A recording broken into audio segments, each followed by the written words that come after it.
मांगेंगे उससे, उस समय की मांग चेंज हो जाएगी।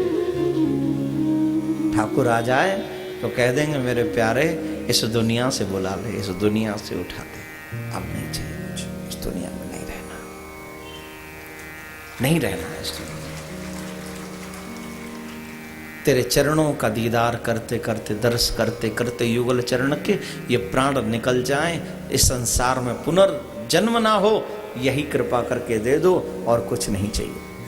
मैं आज भागवत जी से भी आपके आगे यही मांग रहा हूं, आपसे नहीं, भागवत जी से, कृष्ण से मांग रहा हूं। मेरी न सुने तो आप एक सेकंड प्रार्थना कर दो मेरे लिए कि महाराज जी की इच्छा पूरी करना ठाकुर। नहीं कर सकते?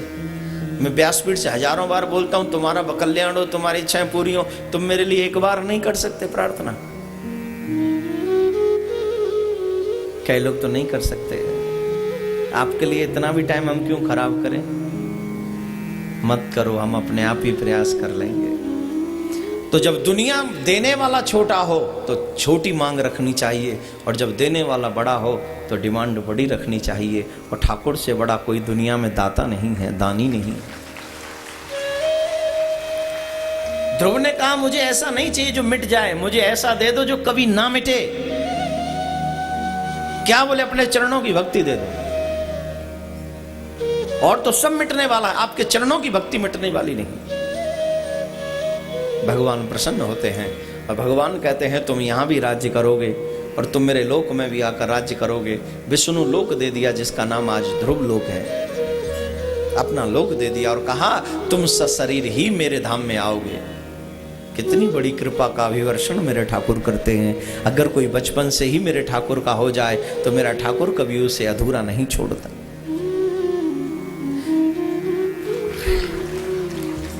आज जब सुबह में मिल रहा था लोगों से, मुझसे एक बच्चा मिला और उसने कुछ ऐसा कह दिया जो मुझे भी दुखी कर गया।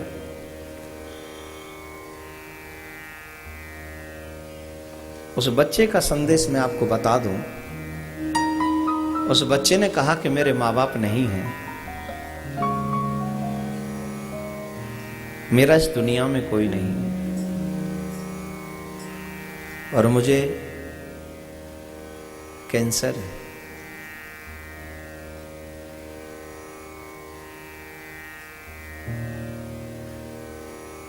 लेकिन मैं इसका इलाज नहीं करवाना चाहता।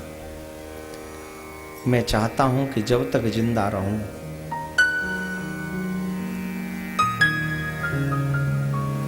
डॉक्टर ने कहा था मैं इसका ऑपरेशन करेंगे, लेकिन मालूम नहीं उसके बाद क्या होगा, उसकी गारंटी नहीं। तो उस बच्चे ने डिसाइड किया कि हमें ऑपरेशन नहीं करवाना, हम जब तक जिंदा रहेंगे बस ठाकुर की भक्ति करेंगे, अपने कृष्ण का भजन करेंगे और गोविंद का भजन करते रहेंगे, चाहे हमें कुछ भी होता रहे, हमें इलाज नहीं करवाना।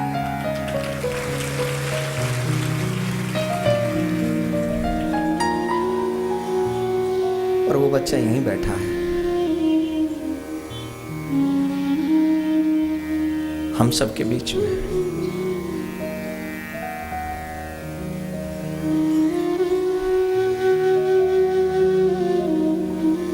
मैंने उससे कहा तू ये मत कहना कभी कि तेरा कोई नहीं है, ठाकुर है। जिसका कोई नहीं होता उसका मेरा कन्हैया होता है। और मेरे पास इतना अधिकार तो नहीं कि मैं कह सकूं कि तुम मुझे अपना पिता समझो, लेकिन मैं इतना जरूर कहूंगा तुम मुझे अपना भाई समझना बड़ा। और मुझे खुशी होगी अगर मैं आपके कोई काम आ सकूं, कोई भी।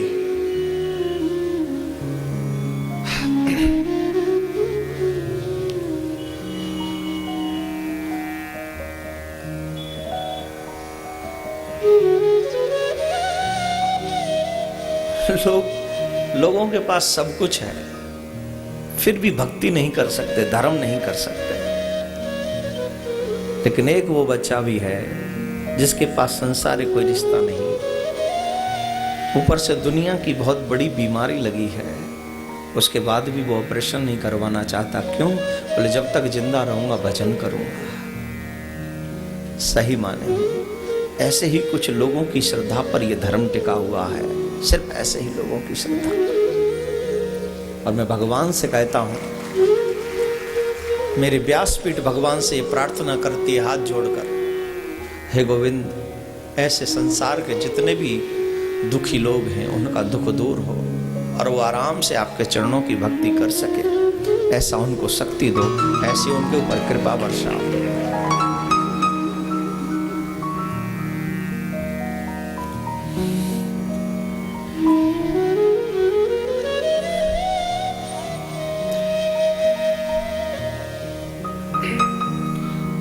बचपन निर्मल होता है, बहुत निर्मल, और धर्म में मन लग जाए तो मेरा ठाकुर जरूर सुनता है। ध्रुव की ये बातें, ये कथाएं हमको बहुत कुछ ज्ञान देती हैं। सुखदेव जी महाराज कथाक्रम को आगे बढ़ाते हैं। प्रियव्रत उपाख्यान। प्रियव्रत, जो व्रत प्रिय हो, जो धर्मनिष्ठ हो, जो धर्म को न छोड़े, प्राण जाए पर वचन न जाए।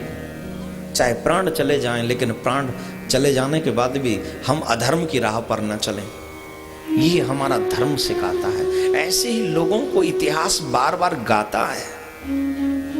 उनको नहीं गाता जो चंद समय खा के पी के सो के मर जाते हैं, उन्हें गाता है जो समाज धर्म को कुछ दे के जाते हैं। प्रियव्रत जी के वंश में ऋषभदेव भगवान का प्राकट्य हुआ और ऋषभदेव भगवान से ही ये जैन धर्म प्रारंभ हुआ। जैन धर्म ऋषभदेव भगवान ने प्रारंभ किया। ऋषभदेव भगवान के पुत्र थे भरत, जिनके 3 जन्मों का वर्णन भागवत में किया गया है। बार बार जन्म क्यों होता है? जब व्यक्ति का कर्म बिगड़ जाता है मानव योनि में, जब वो मानव योनि में उसका कर्म बिगड़ जाता है तो मुक्ति नहीं प्राप्त कर पाता है, तो उसे पुनर्जन्म लेना पड़ता है अन्यत्र योनियों में। कर्म बिगड़ जाने पर, दूषित हो जाने पर उसका पुनर्जन्म होता है। राजा भरत सब कुछ छोड़कर भगवान का भजन करने गए थे, लेकिन इनकी कथा आपने बार बार सुनी है। 3 जन्मों का वर्णन आता है भागवत में। एक मृग के चक्कर में पड़ गए, एक मृग के चक्कर में, तो उनको मृग योनि में जाना पड़ा। घर छोड़ दिया, राज्य छोड़ दिया, परिवार सब छोड़ दिया, काम क्रोध सब छोड़ दिया, लेकिन मोह किस में आ गया? मृग के बच्चे में। उस मृग के बच्चे को बच्चे की तरह पालन में लग गए तो उसमें खंडित हो गया सब, और मृग योनि में उनको जाना पड़ा। मृग योनि में जब उन्हें याद रहा तो ठाकुर जी ने कृपा करके उनको दोबारा ब्राह्मण वंश में भेजा, जहां उनका नाम भरत हुआ, लेकिन लोग उन्हें जड़ भरत के नाम से जानते हैं। तब वहां पर उपदेश दिया रहुगण को। देखिए मेरे भैया, एक बात बताएं, ज्यादा पॉपुलर होना भी पाप ही है। जड़ भरत जी ने अपने ज्ञान का दर्शन क्यों नहीं कराया दुनिया को, कि अगर हम ज्ञान के चक्कर में पड़ जाएंगे तो फिर जो पिछले 2 जन्मों से हमारा हाल है फिर वही होगा। हमसे बहुत से लोग ऐसा ऐसा क्वेश्चन कर देते जिसका कोई आंसर नहीं। आजकल लोग ट्विटर पे भी अपना प्रश्न छोड़ देते, महाराज जी इसका जवाब कथा में देना। तो एक देवी जी ने हमको ट्विटर पे प्रश्न किया, ठाकुर जी हमने सुना है भगवान शादी नहीं करते, तो आपने क्यों कर ली शादी? अब बताओ। मैंने कहा मैं भगवान नहीं हूं इसलिए मैंने शादी कर ली, इंसान हूं इसलिए कर ली। ऐसे ऐसे अजीब क्वेश्चन बोले, आपने शादी क्यों कर ली हैं? मैंने क्यों की थी ये तो मेरे को भी नहीं पता। सच्ची बताएं, हमारे गुरुजी ने हमको आज्ञा दी थी, बेटा अब तुम शादी कर लो।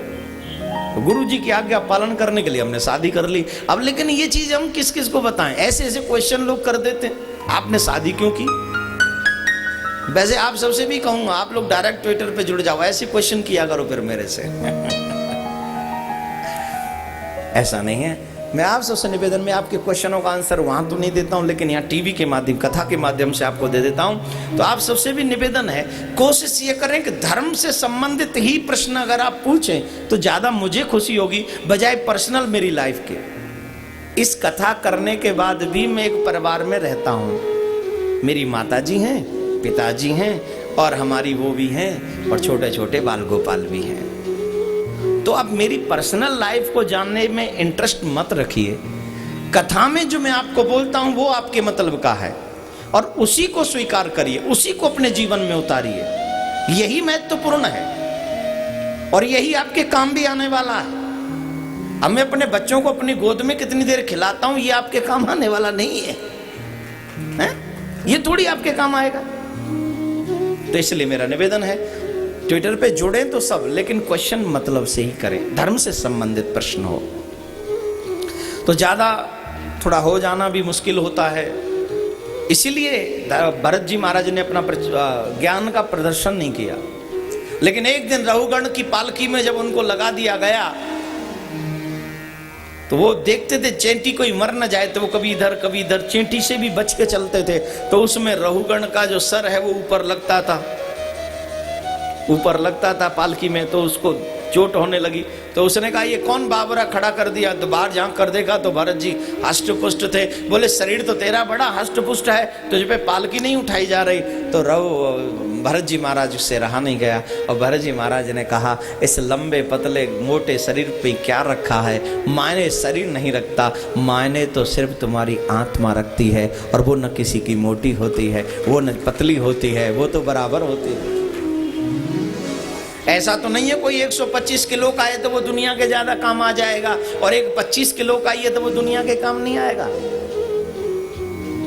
ये तो मिट्टी का शरीर है, ये लंबा चौड़ा पतला मोटा गिट्टा हो सकता है, लेकिन आत्मा सबकी बराबर है। याद रखिए। अब एक बात बताओ, हाथी की आत्मा अगर हाथी की तरह बड़ी होती तो वो हाथी की आत्मा चेंटी में फिट कैसे होती? जवाब दीजिए, जवाब दीजिए। एक हाथी का कर्म ऐसा हो कि दोबारा उसे मरने के बाद चींटी बनना पड़े, तो उस आत्मा को चींटी में फिट कैसे करोगे? जिसके ऊपर तुम्हारे पूरे शरीर टिका हुआ है, जानते हो उस आत्मा का आकार कितना बड़ा है? जानते हो? सरसों का दाना देखा है आपने? सरसों का दाना देखा है? सरसों के दाने को 100% और कम कर दो, 100% और कम कर दो, इतना छोटा स्वरूप है तुम्हारी आत्मा का। और उसी आत्मा, वही आत्मा तुम में सेट है, वही आत्मा हाथी में सेट है, और वही आत्मा चींटी में सेट है। आत्मा का स्वरूप सिर्फ इतना ही बड़ा है, इससे ज्यादा बड़ा नहीं। इसलिए मेरे प्यारे श्रोतागणों, मैं आप सबसे निवेदन कर रहा हूं, निवेदन को ध्यान पूर्वक श्रवण करें। मायने ये शरीर नहीं रखता कि मैं सुंदर हूं, कि मैं काला हूं, कि मैं मोटा हूं, कि मैं पतला हूं, कि मैं कैसा हूं, ये मायने नहीं रखता। ये सुंदरता तो बदलती रहती है। 10 साल पहले का फोटो है आपके पास? है? जाके देखना, पुराने दिन याद आ जाएंगे। कई लोग बड़े खुश होके कहते हैं हाय मैंने कितनी बसंत देख ली है। बसंत देखने वाले क्या मिला? महत्वपूर्ण ये नहीं है कि कितनी बसंत देख ली, महत्वपूर्ण ये है कि कितनी बसंतों का तूने सदुपयोग किया, दुरुपयोग तो नहीं किया। ये महत्वपूर्ण है। जोर से बोलना पड़ेगा एक बार। अरे इतने लोग बैठे, बाप रे बाप, बोलने के नाम पे इतना धीरे, क्या बात है। ऐसे आनंद आना चाहिए। तो मेरे प्यारे हो, रहुगण को जब उपदेश दिया जड़ भरत जी ने, तो रहुगण की आंखें खुल गईं, और वो फिर लौट कर चला गया हरि की प्राप्ति के लिए। इसी क्रम को आगे बढ़ाते हुए एक भक्त की कथा आती है, नाम है उनका प्रहलाद। क्या नाम है? मीरा, प्रहलाद, ध्रुव, इन सब ने छोटे से ही भक्ति शुरू की है, और इतना नाम ऊपर है भक्ति में कि कुछ पूछो मत। एक और बात, जब आप धर्म करने जाओगे फिर वही वाली बात आ रही जो बीच में मैंने कही थी, आपके अगेंस्ट भी लोग होंगे। Every action is equal and opposite reaction. आप अच्छा काम कर लो तो, आप बुरा काम कर लो तो, दोनों में ही आपके कुछ पक्षपाती होते हैं, कुछ विपक्षी होते हैं। हाँ या ना जवाब दीजिए। जब आप नहीं कमाते थे तब भी 2-4 लोग कहते थे बड़ा अच्छा है बेचारा पर गरीब है। लोग कहते फालतू पड़ा रहता है, काम वाम करता नहीं है, कहां से कमाएगा। अब 10-20 हजार आ गए तो अब लोग कहते हैं अरे वाह भैया अब तो तुम पैसे वाले हो गए। दूसरे लोग क्या कहते हैं, पैसे वाला हो गया तो क्या अभी हमारे बराबर थोड़ी है। जब गरीब थे तब भी चैन नहीं था, अमीर हो गए तब भी चैन नहीं है। हाँ या ना। भजन करने लग जाओ तो लोग कहते हैं ये पाखंड शुरू कर दिया। पाखंड, माला बन गए तो एकदम दास बन गया, हरिदास है? और हाथ में चाकू लेके घूम जाओ नगर में, बाबा रे बाबा, हे भगवान, है? हे ठाकुर जी कितना बड़ा पापी छे। पापी कहते हैं ना उसको कि कुछ और कहते हैं? क्या बोलते हैं पापी को? पापी छे ना। हे द्वारकाधीश, ये एम तो बड़ो पापी छे। उठा लेने को क्या बोलते गुजराती में? उठा लो इसे, पढ़ी लो, पढ़ी लो, पढ़ी लो, पढ़ी।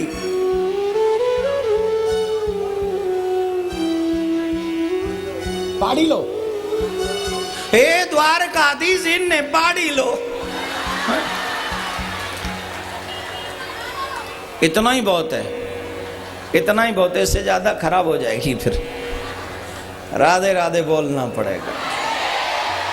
तो मेरे प्यारे, अच्छे भी, आप कोई भी कर्म करो, अच्छा या बुरा, दोनों प्रकार के लोग आपके साथ खड़े होंगे। लेकिन याद रखना, जब आप अच्छा करोगे तो पूरे दुनिया भी तुम्हारे साथ, और कोई न माने तो मेरा ठाकुर तुम्हारे साथ में खड़ा रहता है। इसलिए अच्छा कर्म करो, अच्छा कर्म करो, अच्छा कर्म करो, और जोर से बोलना पड़ेगा।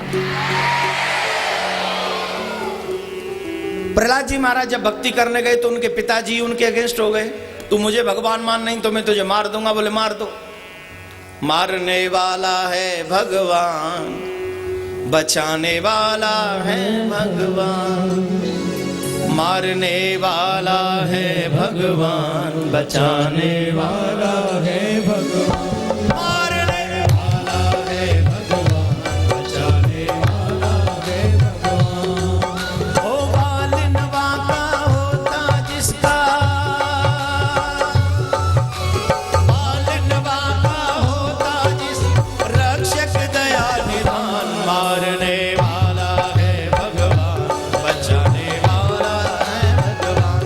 मारने वाला है भगवान, बचाने वाला है भगवान। मारने वाला है भगवान, बचाने वाला है भगवान। તમે બેસી જાઓ, તમે બેસી જાઓ। હું ભજન ગાઉં છું पर તમે બેસી જાઓ, ताली बजाओ बस। क्या ताली बजाओ को क्या कहेंगे?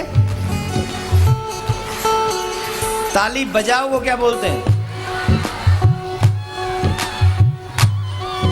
ताली मारो। हूँ भजन गाऊं छू, तमे ताली मारो।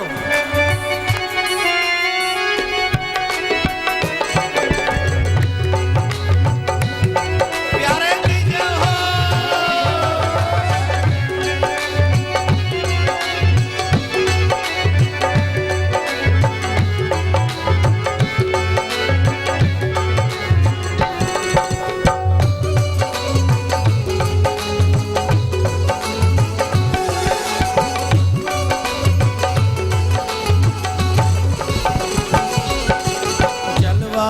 आकाश गगन में सब पर उसकी सत्ता, सब पर उसकी सत्ता, सब पर उसकी सत्ता।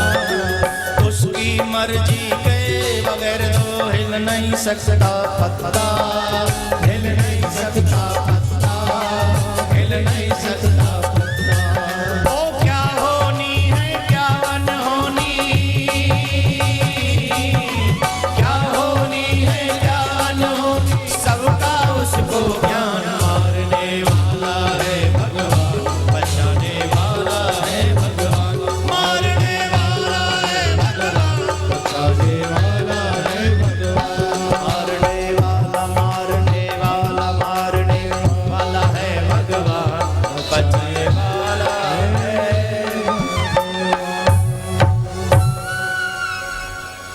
उनकी मर्जी के बगैर तो हिल नहीं सकता पत्ता। इस संसार में क्या होगा क्या नहीं होगा ये मेरा ठाकुर जानता है, दुनिया वाले नहीं जानते। अभी हम जिसको घर छोड़कर आए थे, कथा में आए थे हम यहाँ, कथा में वो ठीक ठाक थे, लेकिन अभी फोन आ गया कि अब वो नहीं रहे। अच्छा खासा पिज्जा खा के सोए थे। अहमदाबाद में भी तो एक पिज्जा फेमस है ना, कौन सी बहन है उसका पिज्जा फेमस है, मालूम है ना आपको? जरूरी है मुझसे बुलवाना है, मुझ पे भी कोई ठप्पा लगवाना जरूरी है? हाँ फेमस है ना, तो पिज्जा खा के बैठ जाओ छो उन पढ़ लो, बढ़ी गयो बढ़ी गयो। द्वारका नाथ छे ना, जगत को नाथ छे, गोविंदाय नमो नमः हो गया। तो कब क्या हो जाएगा किसी को भरोसा नहीं। कल बिजनेस अच्छा था, आज नुकसान में। कल बच्चे मेरी बात मानते थे, आज मेरी सुनते नहीं। ये सब इस संसार के चक्र में फंसा हुआ है। तुम्हें कुछ नहीं पता, मुझे कुछ नहीं पता। प्रभु की बात मानो, प्रभु की बात मानो, प्रभु की आज्ञा मानो, कभी भी तुम्हारा मंगल नहीं होगा। हमेशा समय भी तुम्हारा साथ निभाएगा। प्रहलाद जी महाराज के न मानने पर प्रहलाद जी को कष्ट दिया गया, मुसीबतों का सामना करना पड़ा। अच्छे लोगों को हमेशा मुश्किलें होती हैं, लेकिन घबराने की बात नहीं, इतिहास भी उन्हीं का नाम गुनगुनाता है। प्रहलाद जी महाराज को कारागार में डाल दिया गया, प्रहलाद जी महाराज को सर्प से डसवाया गया, इवन प्रहलाद जी महाराज को अग्नि में जलाने की कोशिश की गई, अग्नि में जलाने की कोशिश की गई। और जब अग्नि में जलाने की कोशिश की गई तो ठाकुर की मर्जी के बगैर तो कुछ नहीं होता। ठाकुर ने पवन देव को कहा जरा कुछ करो, तो पवन तीव्र गति से 49 पवन उड़ने लगी और वो शीतल पट उड़ा, होलिका के ऊपर से उठकर प्रहलाद जी के ऊपर आ गया। होलिका जलकर गोविंदाय नमो नमः हो गई और प्रहलाद जी सुरक्षित हो गए। और तब से होली का त्योहार हमारे ब्रज में मनाया जाने लगा है। आप सबसे निवेदन करें, अब दुनिया के संग तुमने बहुत होली खेली है, आओ अब की होली हम अपने कन्हैया के साथ खेलेंगे, श्रीधाम वृंदावन में, आपके अपने शांति सेवा धाम में।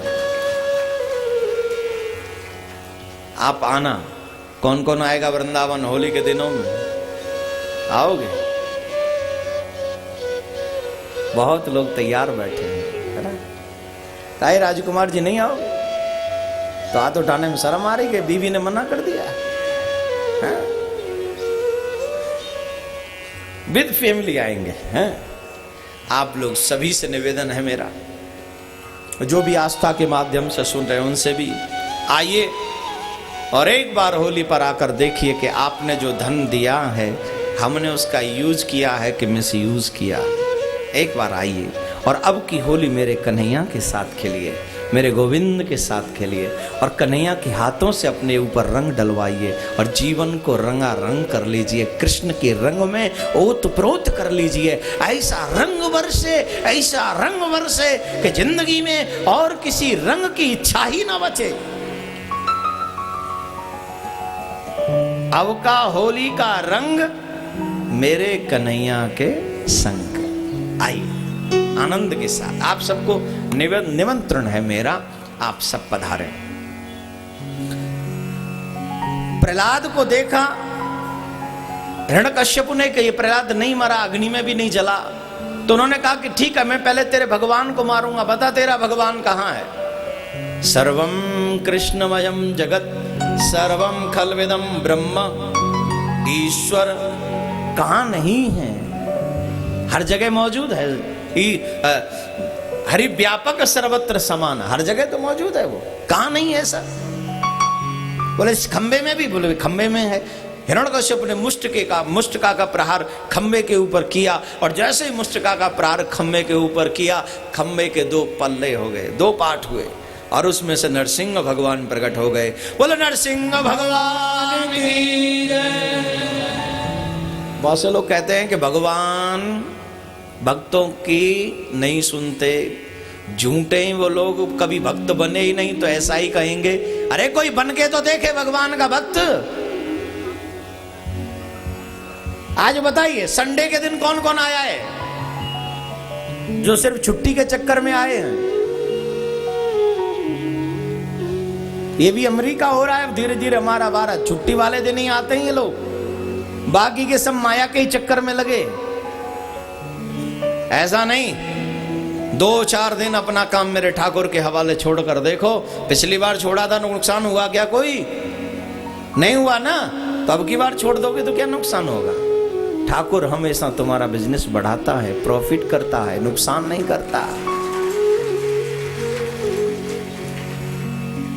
तो ये मत सोचा करो कि छुट्टी वाले दिन कथा में जाएंगे, ये सोचा करो कि हर दिन हम अपनी छुट्टी अपने कन्हैया के साथ मनाएंगे। हमारी हर दिन वो छुट्टी है जब तक कथा होती रहेगी। कहां नहीं है वो? नरसिंह भगवान ने देखा, हिरण्यकश्यप ने नरसिंह भगवान को देखा अपने भक्त की रक्षा के लिए, चाहे उन्हें पानी में से प्रकट होना पड़े, जल में से प्रकट होना पड़े, आकाश में से प्रकट होना पड़े, चाहे उसे खंबे में से प्रकट होना पड़े, वो हर जगह प्रकट हो जाता है सिर्फ अपने भक्त के लिए। बोले हमारे लिए नहीं आए, इसका मतलब तुम भक्त नहीं हो। भक्त बोलने में और भक्त होने में बहुत अंतर है। अंतर है कि नहीं? मैं भी तो अपने आप को भक्त कहता हूं, मैं हूं क्या? आप तो हो गए, मैं नहीं हूं। सिर्फ बोलने भर से अगर मैं भक्त हो जाऊं तो आज से ही अपनी एक रामायण नहीं लिख दूं। ये मैं डिसाइड नहीं करूंगा कि मैं भक्त हूं कि नहीं, ये मेरा ठाकुर ही डिसाइड करेगा कि हम भक्त हैं कि नहीं। ये उसी का काम है, उसी के ऊपर छोड़ दो, ये उसी की जिम्मेदारी है। एक बार भागवत करवा ली तो भागवत करवाने से कोई भक्त थोड़ी होता है। मेरे बेटा नहीं है, एक बेटा हो जाए तो मैं भागवत करवाऊंगा। भागवत भक्ति के लिए करवाई कि बेटे के लिए? बोलो, भागवत तो बेटे के लिए करवाई ना, तो काम युक्त हुई, इच्छा युक्त है तो वो भक्ति नहीं हुई। तुम्हें बेटा दे दिया भगवान की, भागवत तुमने करवा ली, हो गया काम। भक्त बनना हो तो प्रहलाद चरित्र सीखो, सुनो, जीव